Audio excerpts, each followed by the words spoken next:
এত সহজে সহজে যদি বলি যে ইসলামী শাসন ব্যবস্থা কায়েম করে ফেলতে, অত সহজ না।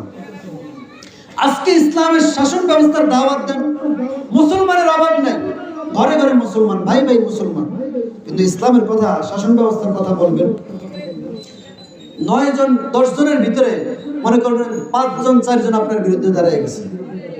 মুসলমান আগামীকাল থেকে আমাদের মিশন হবে ইসলামী শাসন ব্যবস্থা। এরপরে দেখবেন কত মুসলমান আপনাকে জঙ্গি বলে গালি দিবে, আপনাকে মৌলবাদ বলে গালি দিবে, আপনাকে জঙ্গিবাদ, মৌলবাদ এবং গোটা বিশ্বে আপনাকে সন্ত্রাস হিসেবে আখ্যায়িত করে, অর্থাৎ ইসলামী শাসন ব্যবস্থাকে নির্মূল করে নিজের গদিকে বাস্তবায়ন করার জন্য, নিজের শাসন ব্যবস্থা বাস্তবায়ন করার জন্য, নিজের অস্তিত্ব টিকানোর জন্য, নিজের ক্ষমতা টিকানোর জন্য আপনাকে নির্মূল করে দিবে শুধু জঙ্গি বলে। ঠিক কিনা? আজকে আফগানিস্তানে এতদিন পর্যন্ত সেই আমেরিকার লাল কুকুররা আফগানিস্তানকে জঙ্গিবাদ, সন্ত্রাস বলে গালি দিয়েছিল।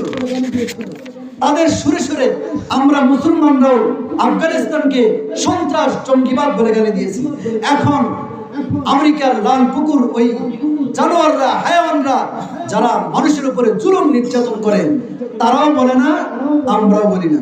তাহলে আমাদের সুর, আমাদের গান তাদের সাথে সাথে সুর মিলিয়ে হচ্ছে। কেন হচ্ছে? আমরা মুসলমান ঠিকই দাবি করি, আমরা ঈমানদার ঠিকই দাবি করি, কিন্তু আমাদের অন্তরের মধ্যে, আমাদের ভিতরে প্রকৃত খাঁটি ঈমান আমাদের মধ্যে নাই। যার কারণে কালকের থেকে ইসলামী শাসন ব্যবস্থার মিশনে নামবেন, দেখবেন আপনার ভাইয়ের সাথে আপনার যুদ্ধ করতে হবে, আপনার ভাইয়ের সাথে আপনার লড়াই করতে হবে।